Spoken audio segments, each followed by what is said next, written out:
में आपका एक बार फिर से स्वागत है। मैं रमनदीप कौर। लॉकडाउन के दौरान शादी और स्कॉलरशिप के रुपए गरीबों मजदूरों के ऊपर खर्च कर मिसाल बनी बेटियां। लॉकडाउन के दौरान बहुत से ऐसे लोग भी गरीबों मजदूरों और ज़रूरतमंद लोगों की मदद के लिए सामने आए हैं, जिन्होंने अपनी खुशियों को दरकिनार कर मुश्किल की इस घड़ी में न सिर्फ दूसरों का सहारा बन गए, बल्कि ज़रूरतमंद लोगों की मदद करके उन्हें खुशी देकर खुद भी उनकी खुशी में भी शामिल हो गए हैं।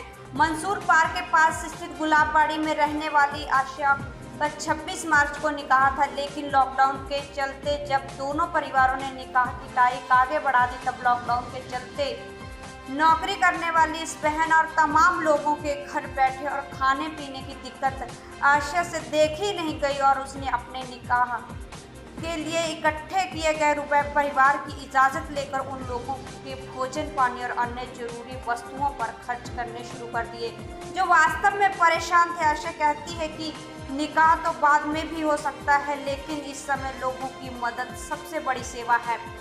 ये किस तरह की मदद विद भाई, जो जैसे ज़रूरतमंदों की ज़रूरत को पूरी करने के लिए, क्योंकि लॉकडाउन की वजह से ज़्यादातर जो लोग गरीब हैं, उनके जो जैसे कि रिक्शा चलाते हैं, जो कुछ और जो छोटे मोटे वर्क करते हैं, उनका तो सारा काम रुका हुआ है।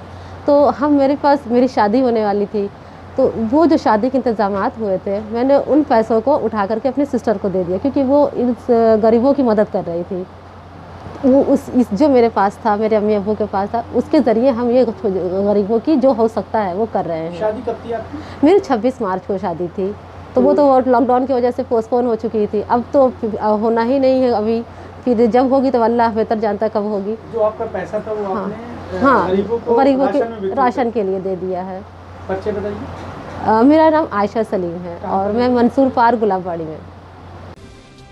लॉकडाउन के दौरान गरीबों मजदूरों और ज़रूरतमंदों की सेवा में लगी आशा अकेली नहीं है। शहर के पुराने मोहल्ले में रहने वाली शायजा परवीन ने स्कॉलरशिप पाने पर कई वस्तुएं खरीदने की सोची थी। इस बीच लॉकडाउन के चलते लोगों को अपनी ओर से मदद पहुंचा रहे जाइना के भाइयों की लगन देख जाइना ने अपनी स्कॉलरशिप अपने भाइयों को सौंपकर उसे गरीबों तक जरूरत का हर सामान पहुंचाने की गुजारिश की। जायजा कहती हैं कि पहले मानव सेवा जरूरी है, लोगों की मदद करके जो खुशी मिलती है उसकी बात ही कुछ और है। आइए सुन। जी, मेरी स्कॉलरशिप आई थी इंटरमीडिएट की, तो मेरे भाई ये डॉक्टर हैं, ये गरीबों की मदद कर रहे थे, राशन दे रहे थे, राशन वगैरह सब बांट रहे थे, रोज़ डेली दे रहे थे। तो हमने अपनी स्कॉलरशिप इनको दे दी कि मतलब गरीबों में सारा राशन खरीद के और बांट दें। कितना पैसा आपने दिया है भाई को अपनी मदद करने के लिए? कितना पैसा स्कॉलरशिप? 7,000 आई थी स्कॉलरशिप, तो मैंने उठा के अपने भाई को दे दिया। जी, हम विद्या गर्ल्स इंटर कॉलेज में पढ़ते हैं। क्या नाम है? 12th क्लास में, और मेरा नाम ज़ैनब परवीन है। ये अटाले पर रहने वाले। देश दुनिया की खबरों के लिए world media times news channel को सब्सक्राइब